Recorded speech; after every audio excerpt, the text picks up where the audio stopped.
Hello everyone, I hope you are doing well. आज हम लोग क्लास 9 का फिजिक्स का न्यू चैप्टर स्टार्ट करने वाले हैं जिसका नाम है ग्रेविटेशन। इसके रिगार्डिंग न्यूटन साहब ने एक जनरलाइज्ड आइडिया दिया कि अर्थ ही नहीं, जितने भी ऑब्जेक्ट हैं इस यूनिवर्स में वे एक दूसरे को अट्रैक्ट करते हैं। तो इसमें हम एक छोटा सा पॉइंट लिख सकता हूँ यहाँ पे, the force of attraction between two object. The force of attraction between two object is called the force of gravitation. The force of gravitation, or we can say that gravitational force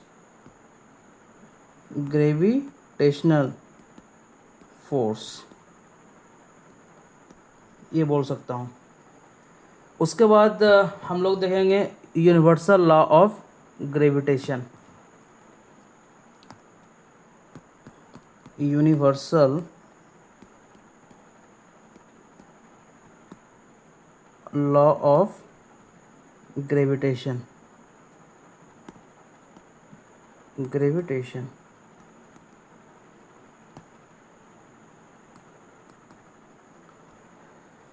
इसका क्या definition है? इसका definition बहुत लंबा चौड़ा है, लेकिन उसको याद करना उतना ही आसान है। चलिए इसका क्या डिफिनेशन उसको लिखते हैं। डिफिनेशन, इसका डिफिनेशन है the gravitational force of attraction between any two particles,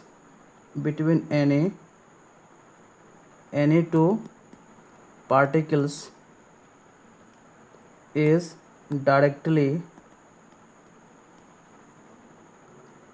proportional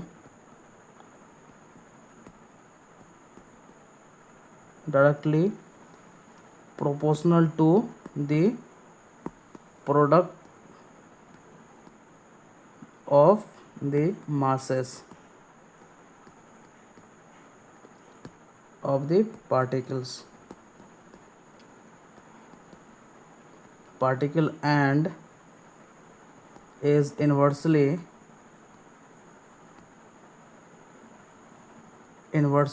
proportional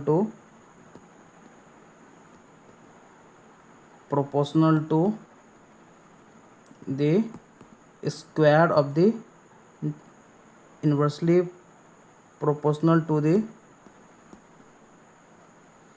square of the distance between the particles.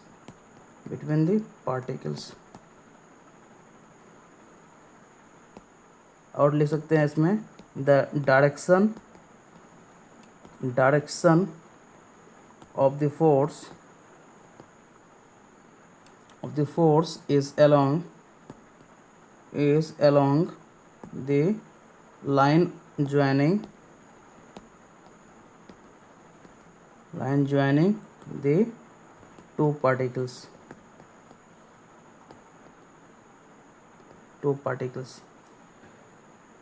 ये इतना बड़ा डिफिनेशन है, जितना बड़ा डिफिनेशन उतना ही आसान है। आसान क्या है कि आपको लिखना है कि force is directly proportional to the product of masses and inversely proportional to the distance between them.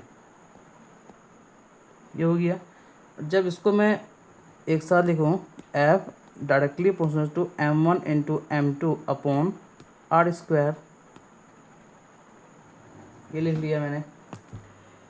उसके बाद जब मैं प्रोपोर्शनलिटी को हटाता हूँ तो लिखता हूँ G G is equals to m1 m2 upon R square.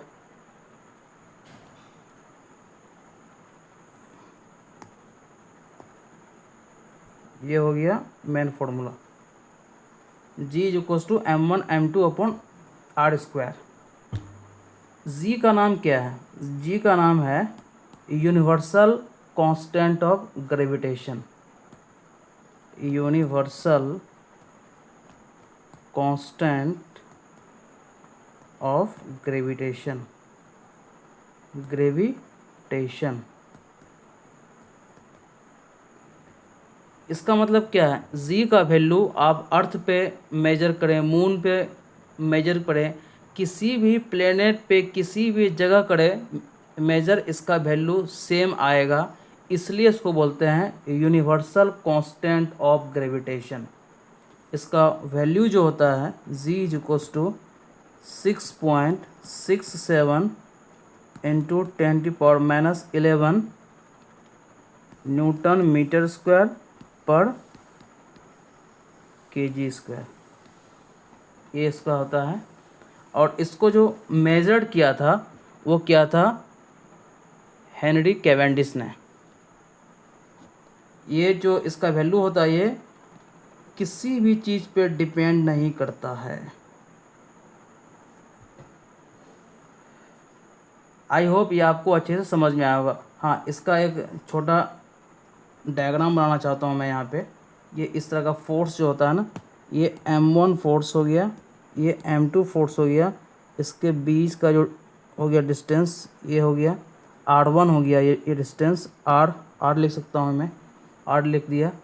और इसमें क्या है कि ये जो ऑब्जेक्ट है और ये जो ऑब्जेक्ट है, ये m2 ऑब्जेक्ट है, इसको इधर खींच रहा है, m1 ऑब्जेक्ट इसको इधर खींच रहा है। ये F फोर्स है, सेम फोर्स से इसको एक दूसरे को खींचेगा। और ये क्या है? ये जो है जो R लेना है, इसको लेना क्या है? Distance from centre of sphere, centre of sphere लेना है। अगर ये स्फेरिकल का है, एक शेप का है, तो उसके बीच से लेना है, बीच से। आई होप यहाँ तक आपको अच्छे से समझ में आया होगा। नेक्स्ट की तरफ हम लोग आगे बढ़ते हैं। आगे क्या है? छोटा टॉपिक है, force required for circular motion. यहीं पे इसको force required for circular motion, circular motion.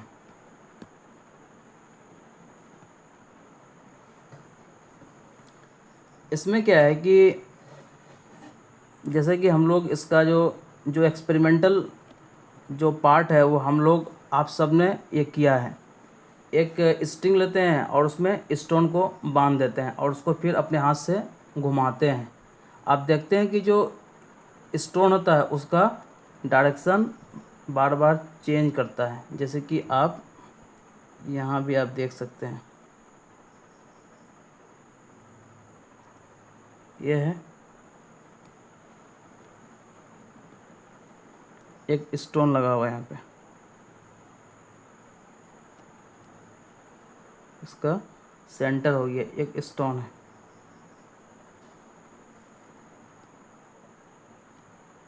और ये क्या कर रहा है? मूव कर रहा है। मान लिया कि इस डायरेक्शन में ये मूव कर रहा है। अभी फ़िलहाल तो इसका यही डायरेक्शन होगा। तो एक चीज़ यहाँ पे देखने को मिल रहा है कि अगर ये कांस्टेंट स्पीड से मूव कर रहा है लेकिन फिर भी इसका डायरेक्शन चेंज कर रहा है, इसका मतलब इसमें वेलोसिटी चेंज हो रही है। तो इसको मैं अलग तरीके से मैं लिखता हूँ, वेलोसिटी चेंज हो रहा है, वेलोसिटी चेंज हो रहा है, वेलोसिटी चेंज हो रहा है, इसका मतलब इसके पास एक्सेलरेशन होगा। तो it has acceleration.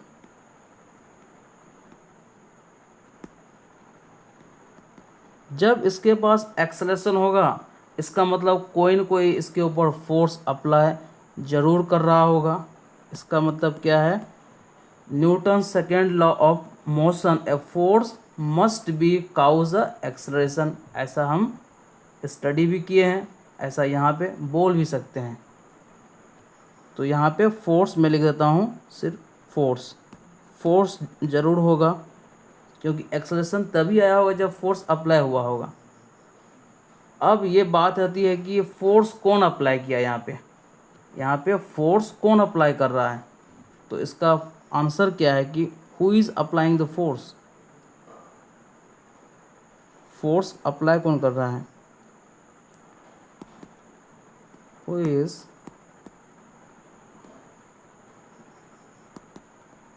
Applying the force. तो इसका आंसर क्या है, स्ट्रिंग। स्ट्रिंग क्या, स्ट्रिंग जो है इसको, इस स्टोन को सेंटर ऑफ सर्किल की तरफ खींच रहा है, यही तो स्ट्रिंग ही इसके ऊपर फोर्स अप्लाई कर रहा है। तो मैं लिख सकता हूँ string exerted the force on the stone, और इसका जो फोर्स अप्लाई कर रहा है इसका डायरेक्शन किधर होगा, क्योंकि जब भी हम फोर्स का बात करते हैं तो उसका हम डायरेक्शन का भी बात करना पड़ता है। तो उसका डायरेक्शन जो होगा वो होगा towards the centre of circle, towards the centre of circle, centre of circle. I hope यहाँ तक आपको अच्छे से समझ में आया होगा। लेकिन एक चीज़ और है इसमें, अगर मैं स्ट्रिंग को छोड़ दूँ तो क्या होगा। आप देख रहे हैं यहाँ पे आपको फील भी आ रहा हो, अगर मैं स्ट्रिंग को छोड़ दूंगा तो स्टोन जो है इसके टेंजेंट में फ्लाई कर जाएगा, इससे दूर निकल जाएगा। तो अगर मैं स्टोन को, स्ट्रिंग अपने हाथ में रखता हूँ तो इसमें अगर ये मूव कर रहा है तो कौन सा फोर्स अप्लाई हो रहा है, तो उसके बारे में लिख देता हूँ मैं थोड़ा सा कि the force required to move an object on a circular path. यहाँ पे क्या है, the force required to move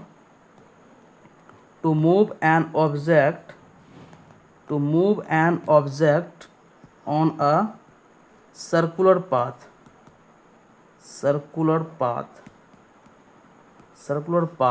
is called centripetal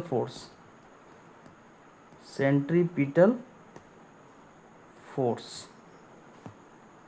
I hope यहाँ तक आपको बढ़िया से समझ में आ रहा होगा। और इसका डायरेक्शन जो होता है वो सेंटर ऑफ सर्किल की तरफ होता है। We can write also here, मैं ऐसे ही लिख देता हूँ, towards the centre of circle.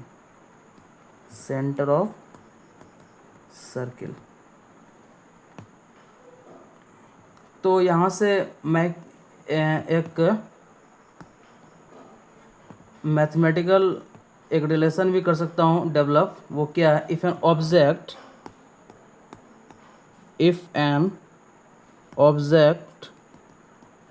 Of mass m moves with uniform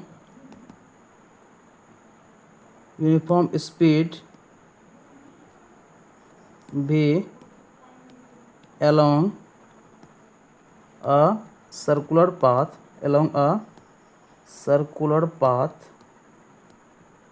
of radius r, its acceleration its acceleration A जो होगा v स्क्वायर अपॉन आर होगा, v square upon R by the newton. अब यहाँ पे हम ये भी लगा सकते हैं बाय द, आप जानते हैं कि by Newton second law, by Newton's second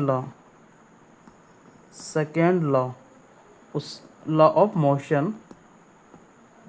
motion से मैं ये कर सकता हूँ, सेंट्रीपिटल फोर्स जो होगा, centripetal force F is equals to mv square upon r। I hope ये आपको बढ़िया से समझ में आया होगा। उसके बाद है न्यू टॉपिक, मतलब एक, जैसे कि मैं यहाँ किया डिस्कस ना कि force required for circular motion, इसके बारे में कुछ इन्फॉर्मेशन आ गया। उसके बाद एक और है Kepler's third law of planetary motion, उसके बारे में भी हम लोग स्टडी करेंगे। ये एक रिजल्ट हो गया जिसको हम लोग को याद रखना है, इस रिजल्ट को, यह रिजल्ट काफ़ी इम्पोर्टेंट है। और ये जो एक्सेलरेशन है ये भी इम्पोर्टेंट है। जब हमको ये पता रहेगा तो ये तो आसानी से हम पता कर सकते हैं। उसके बाद हम न्यू टॉपिक की तरफ चलते हैं। सब टॉपिक, आप you can say the sub topic, वो क्या है, वो ये है Newton's law of gravitation from planetary motion, Newton's law of gravitation from planetary motion,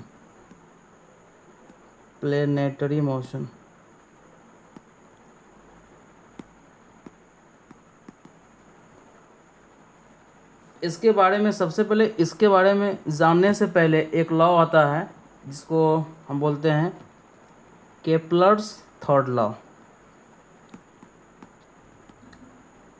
Kepler's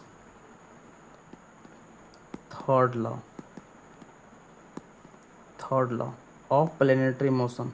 इसका मतलब फर्स्ट लॉ भी होगा, सेकेंड लॉ भी होगा, लेकिन हम यूज़ करेंगे यहाँ पे थर्ड लॉ का, of planetary motion.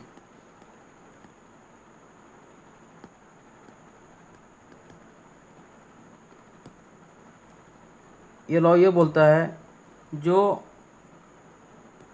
Time period होता है, टाइम पीरियड का स्क्वायर डायरेक्टली प्रोपोर्शनल टू जो उसके बीच का मेन डिस्टेंस होता है। तो अगर मैं इसको मैथमेटिकल फॉर्मेट में लिखूं, मतलब ये इस तरह का होता है, इससे मैं क्या कर सकता हूँ, दो ऑब्जेक्ट के बीच का रिलेशन भी बना सकता हूँ। फिलहाल मैं यही लिखता हूँ इसको मैं। उसके बाद हम लोग ये कर रहे हैं कि कोई प्लेनेट ऑफ मास m है और वो एक, यहाँ पे एजम्पशन मैं ले रहा हूँ, जैसे कि आप बोल रहे हैं कि प्लेनेटरी मोशन है, तो ये जो प्लेनेट का जो होता है मोशन वो इलिप्टिकल पाथ पे होता है, आप जानते होंगे।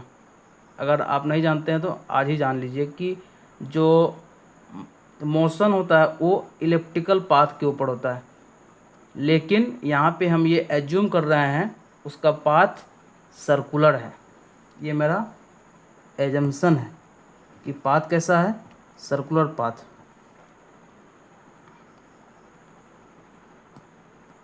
तो यहाँ पे मैं ये लिख सकता हूँ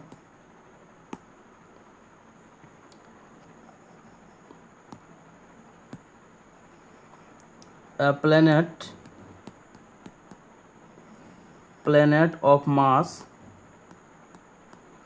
m, कोई प्लेनेट उसका मास m है और वो मूविंग कर रहा है, moving around moving around the sun in a circular path। क्या होता है सर्कुलर पाथ? नहीं होता है, इलिप्टिकल पाथ होता है। We are assuming the path is circular path. if the speed of the planet is v, if the speed of the planet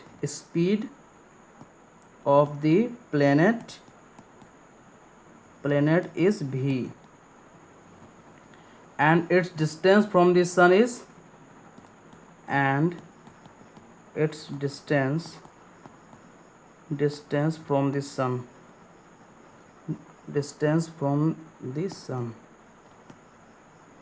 sun is r। the force acting on the planet, the force acting on the planet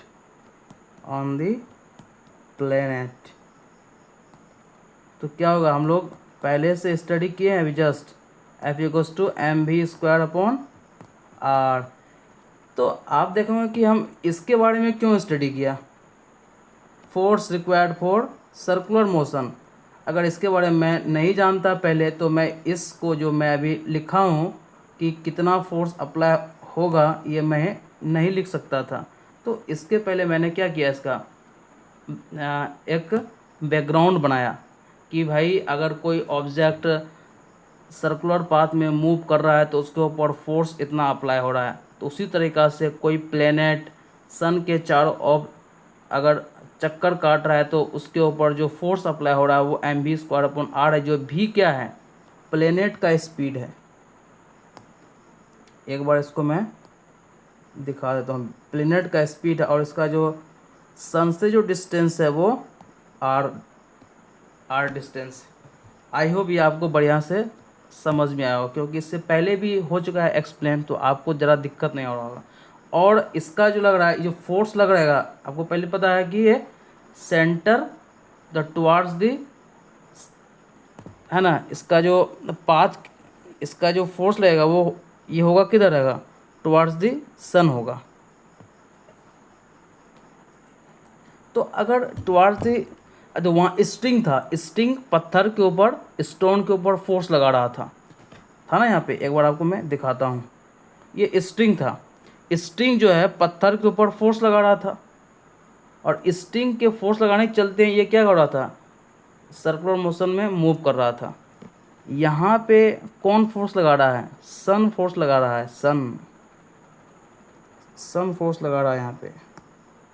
तो we can write here it is the sun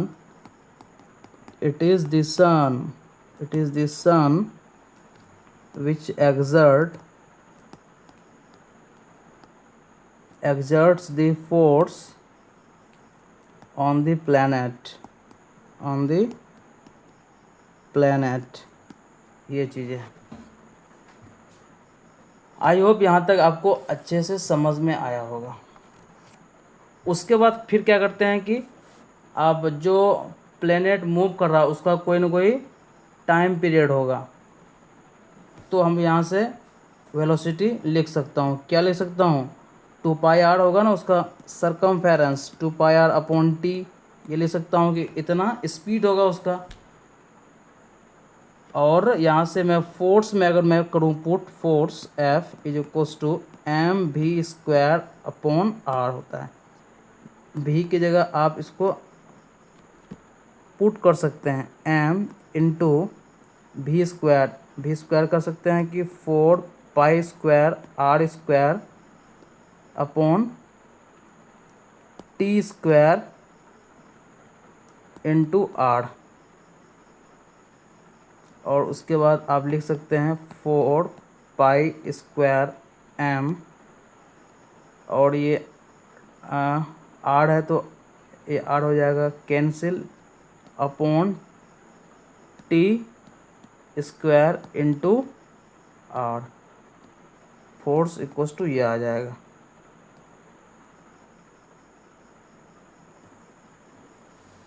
ये line इधर उधर क्यों जा रहा है,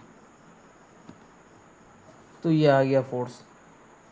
तो अब इसमें क्या करना है, इसमें हमको केपलर का लॉ को अप्लाई करना है, जो हम लोग पहले से स्टडी किए हैं, जो इससे पहले थोड़ा मैं जो लिखा था ये हो गया। उसके बाद from the Kepler's third law हम लोग क्या जानते हैं, हम लोग ये जानते हैं ना, T square from the Kepler's third law इससे हम लोग ये जानते हैं ना कि जो टी स्क्वायर होता है डायरेक्टली प्रोपोर्शनल टू आर के क्यूब। तो यहाँ से मैं लिख सकता हूँ T square is equals to K, ये स्मॉल के मैं ले रहा हूँ यहाँ पे, स्मॉल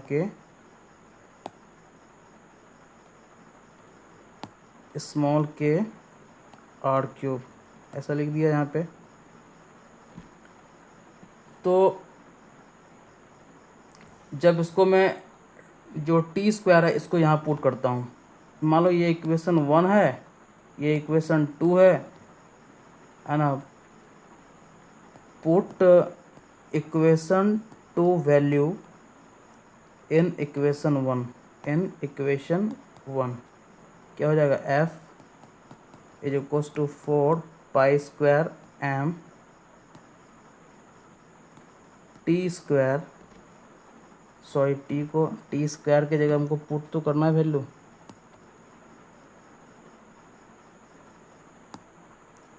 टी स्क्वायर क्या है, के आर क्यूब इंटू आर। तो यहाँ देखिए यहाँ पे क्या है कि ये 4 पाई, इसको मैं और चेंज कर लेता हूँ, 4 पाई अपॉन के आर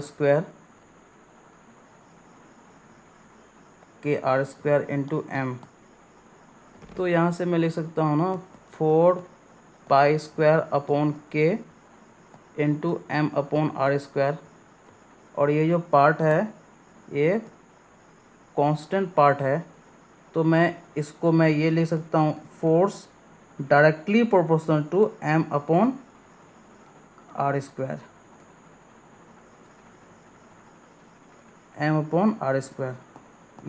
ये लिख सकता हूँ मैं यहाँ।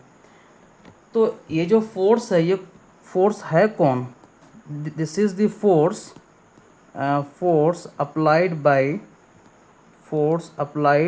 Bye the sun on the planet, ये वही फोर्स है जो सन प्लेनेट के ऊपर अप्लाई किया है। तो according to Newton's third law जो प्लेनेट है वो भी सन के ऊपर फोर्स अप्लाई करेगा। तो इस तरह से मैं ये बोल सकता हूँ ना, the force of attraction between the planet and the sun is mutual. तो यहाँ पे फोर्स जो होगा ना, ये एफ जो फोर्स है ये मास ऑफ द सन के भी डायरेक्टली प्रोपोर्शनल होगा। तो अगर मैं इस दोनों को ऐड करना चाहूँ, इस इक्वेशन को, ये थर्ड और ये फोर्थ, तो from combining equation third and fourth, इसके बारे में जो इन्फॉर्मेशन मैं यहाँ लिखा नहीं हूँ, यहाँ मैं लिख सकता हूँ according to third law of motion, जितना फोर्स सन अप्लाई कर रहा है प्लेनेट को, प्लेनेट भी उतना ही फोर्स अप्लाई करेगा। इस तरीके से हम ये देख सकते हैं कि फोर्स ऑफ अट्रैक्शन जो है वो कैसा है, म्यूचुअल है। तो एफ जो होगा यहाँ देख रहे हैं, फोर्स जो होता है प्लेनेट के मास के डायरेक्टली प्रोपोर्शनल, यहाँ पे क्या होगा, यहाँ फोर्स जो होगा वो सन के मास के डायरेक्टली प्रोपोर्शनल होगा। जब दोनों को हम कंबाइन करेंगे तो हम लिख सकते हैं यहाँ पे जो F है directly proportional to small n and capital N upon R square. और यहाँ से मैं F को जब हटाऊँ, ये प्रोपोर्शनलिटी को जब हटाऊँगा, यहाँ लिख दूँगा G M small m upon R square. I hope ये आपको बढ़िया समझ में आया होगा। इस तरीक़ा से मैं जो इक्वेशन था यूनिवर्सल लॉ वो हो गया प्रूफ इस तरीके से। तो एक चीज़ ये तो आ गया इक्वेशन ना, तो इक्वेशन जब आ गया तो इक्वेशन को छोड़ना नहीं है, इक्वेशन को थोड़ा सा छेड़ना है। भाई इक्वेशन क्या बोल क्या रहा है, ऐसा इक्वेशन, ये इक्वेशन क्या बोलना क्या चाहता है। तो ये चीज़ है कि F equals to G capital M small m upon R square, यही तो है। इसका मतलब क्या है, आप देख रहे हैं फोर्स जो होता है आर के स्क्वायर के इन्वर्सली प्रोपोर्शनल है।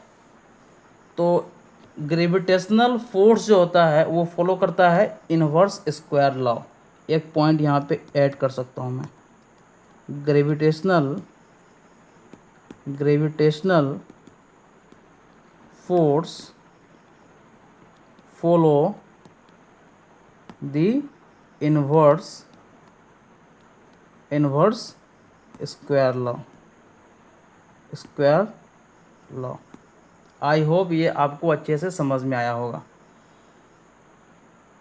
तो उसके बाद जो है हम लोग क्या करते हैं, छोटा सा एक, भाई दो ऑब्जेक्ट के बीच में फोर्स अप्लाई हो रही है, तो एक एक्सपेरिमेंट टाइप से हम लोग कुछ डेटा लेते हैं, उसके बाद उसमें हम लोग पता करते हैं कि इसमें फोर्स ऑफ ग्रेविटेशन कितना आया है ना, उसको हम लोग करते हैं चेक, और एक उसको चेक करते हैं। तो एक छोटा सा लेते हैं कैलकुलेशन पार्ट।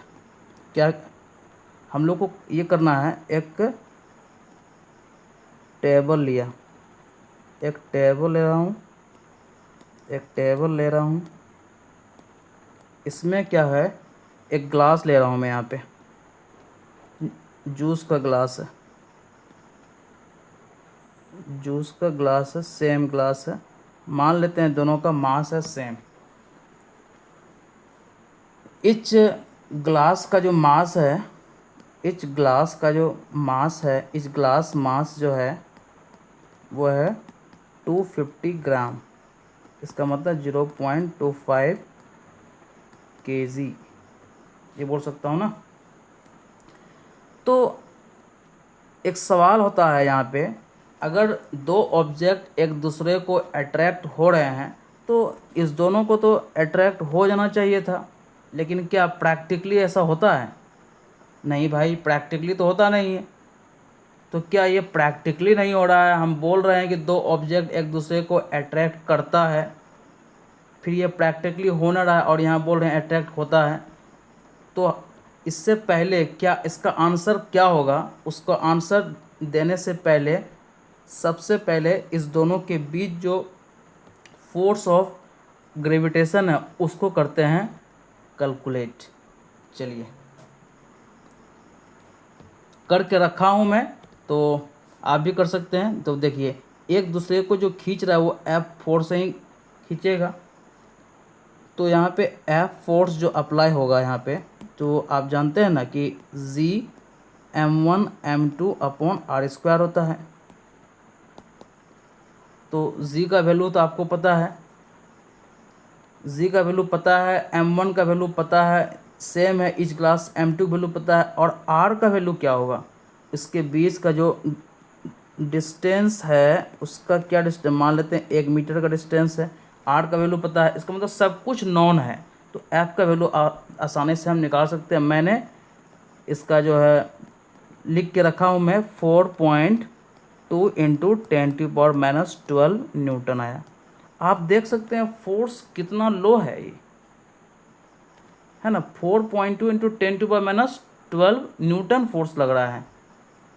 भाई इतना फोर्स, लेकिन फिर भी फोर्स तो अप्लाई हो रही है, लेकिन इसमें और क्या हो रहा है, जिस टेबल पे ये रखा है तो फोर्स अप्लाई हो रहा है, तो उसके अपोजिट में फ्रिक्शन फोर्स भी तो अप्लाई हो रही है। इस फ्रिक्शन फोर्स के चलते ये एक दूसरे के पास नहीं आ पाते हैं, इसलिए हम एक पॉइंट यहाँ पे ऐड करना चाहते हैं। वो क्या है, the table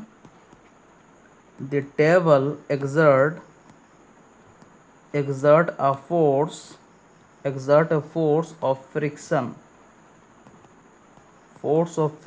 in the opposite direction, in the opposite direction, which prevents the glass from moving.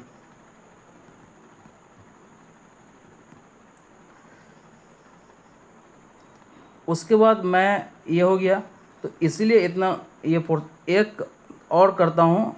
ये फोर्स मान लो कि F1 फोर्स है, F1 फोर्स लिया हूँ। इसका मैं लिया क्यों हूँ तो उसके बारे में हम लोग आगे जब करेंगे काम तो फिर पता चलेगा। अब क्या कर रहा हूँ कि एक अर्थ है मेरे पास, अर्थ है, अर्थ के ऊपर जो है 35 kg का कोई व्यक्ति है।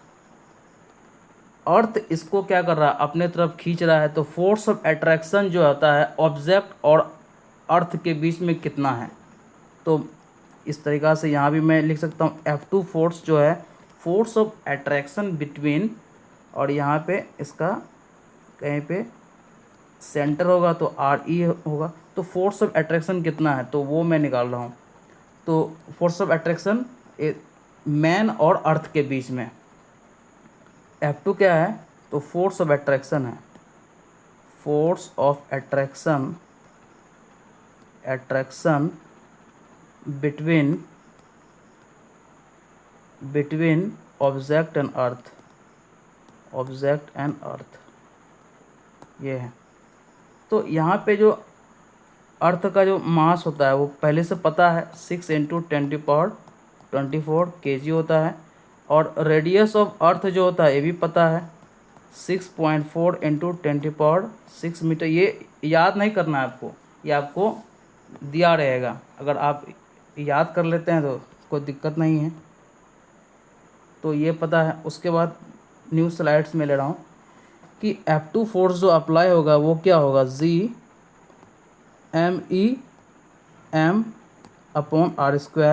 ये होगा। तो इसका वैल्यू जब हम करेंगे कैलकुलेट, यह होगा 342 न्यूटन आएगा। आप देख रहे हो F2 जो है F1 से कई गुना ज़्यादा है।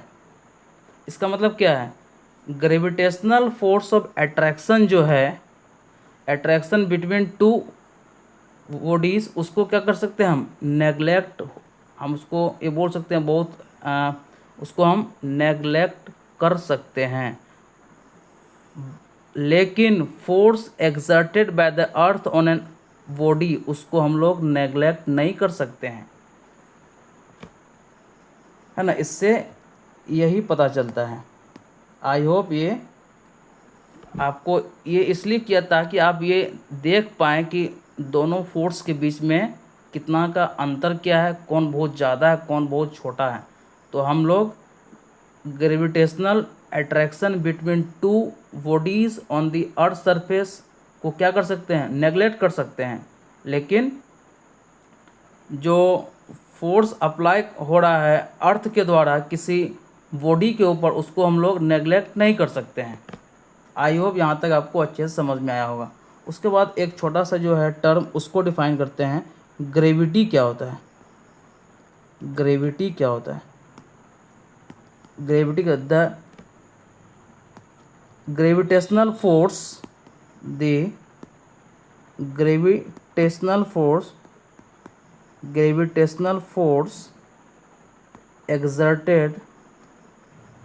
exerted by the earth is often called gravity। इसको बोलते हैं ग्रेविटी। आई होप ये आपको अच्छे से समझ में आया होगा। उसके बाद हम लोग ये करते हैं कि एक्सेलरेशन ड्यू टू ग्रेविटी को करते हैं कैलकुलेट के। जी का वैल्यू होता क्या है, इसको बोलते हैं ना जी, एक्सेलरेशन ड्यू टू ग्रेविटी। आपने नाम सुना, अगर आपने लेक्चर को फॉलो किया है नाम ज़रूर सुना होगा। तो इसमें हम लोग क्या देखते हैं, इसमें हम लोग ये देखते हैं कि जी का वैल्यू होता क्या है ना। आप देखते हैं कि अर्थ के ऊपर अगर आप किसी भी पहले मैं हेडिंग लिख लेता हूँ, एक्सलेशन ड्यू टू ग्रेविटी,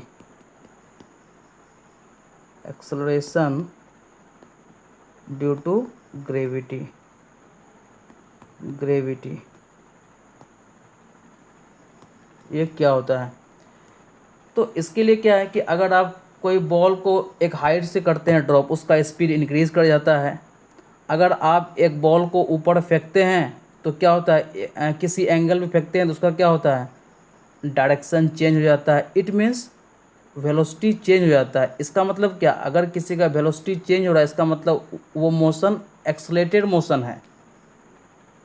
तो यहाँ से मैं लिख सकता हूँ whenever an object moves near the earth surface,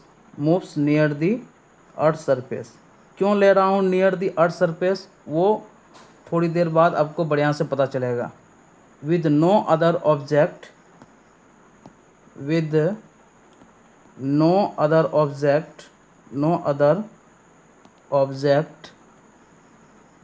pushing or pulling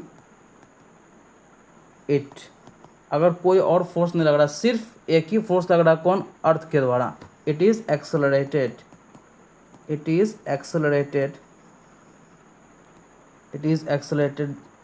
और यही जो एक्सेलरेशन है उसको बोलते हैं this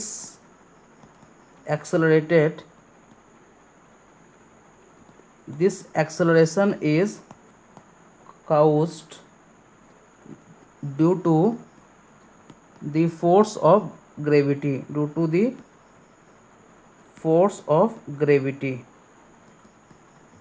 and is called acceleration due to gravity, and is called acceleration due to gravity,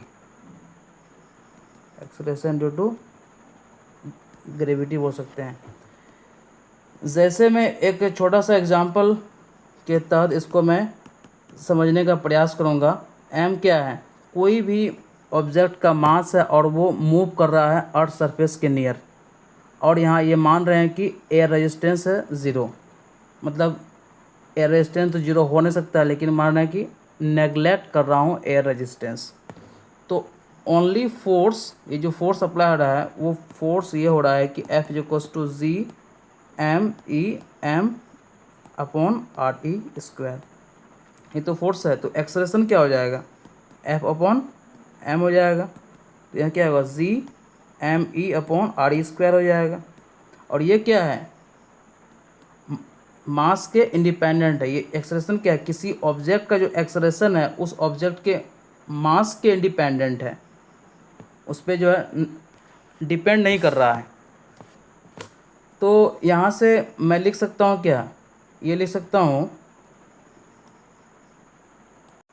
यहाँ से मैं ये लिख सकता हूँ, कोई भी ऑब्जेक्ट अगर अर्थ सरफेस के नियर मूव कर रहा है, अर्थ सरफेस के नियर, मैं बार बार इस चीज़ पे जोर दे रहा हूँ, एम्फेसाइज कर रहा हूँ, नियर द अर्थ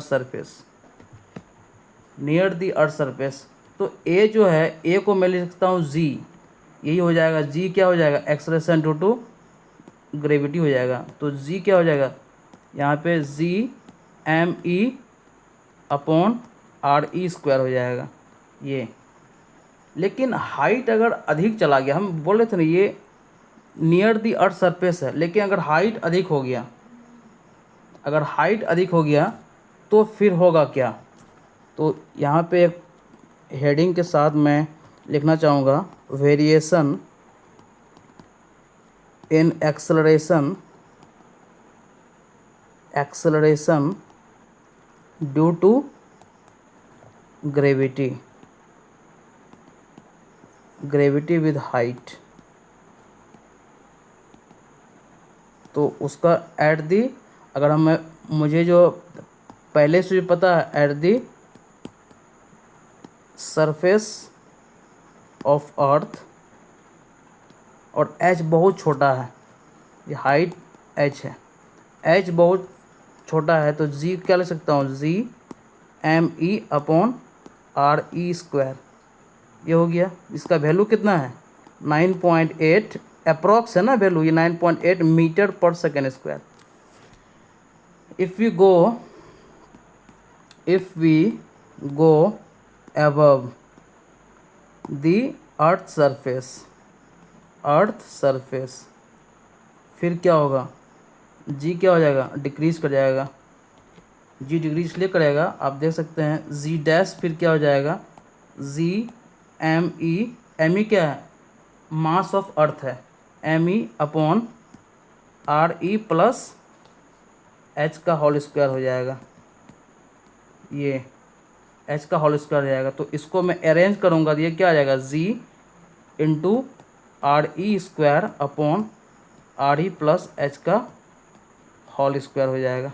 ये इस तरह से आप देख सकते हैं, अगर एच का वेरी करता है, अगर एच का वैल्यू बहुत ज़्यादा होगा, इसका मतलब क्या होगा, जी का वैल्यू चेंज हो जाएगा, जी डैश बन जाएगा, फिर वो जी कुछ और रहेगा। लेकिन अर्थ सरफेस के नियर अगर रहेगा तो उसका वैल्यू क्या हो जाएगा, ये हो जाएगा 9.8 मीटर पर सेकेंड स्क्वायर। तो यहाँ से एक टर्म देखते हैं, वेट क्या होता है, वेट क्या होती है। वेट जो होता है, द फोर्स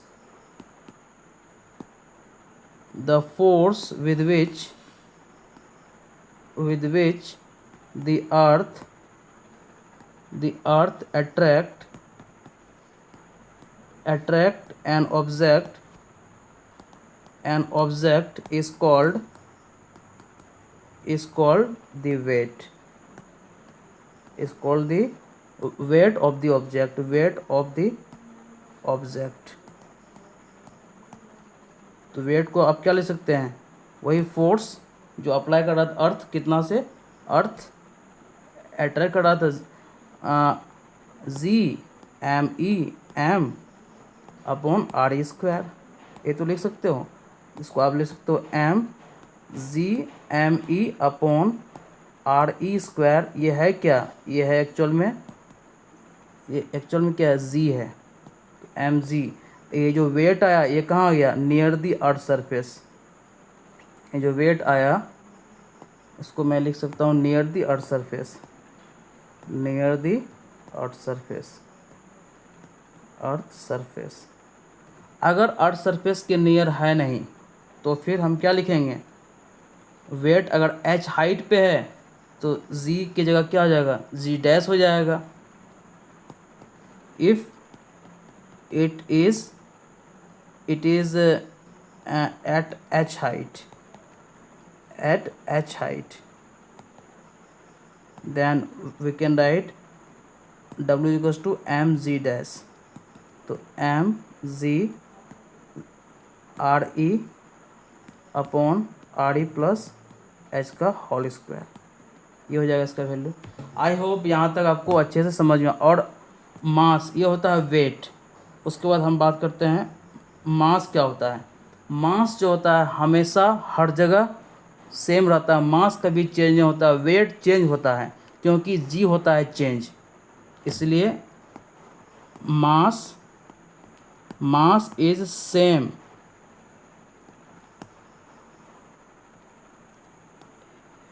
एवरीवेयर। मास हर जगह क्या हो जाएगा, वो सेम रहेगा, मास हर जगह रहेगा सेम।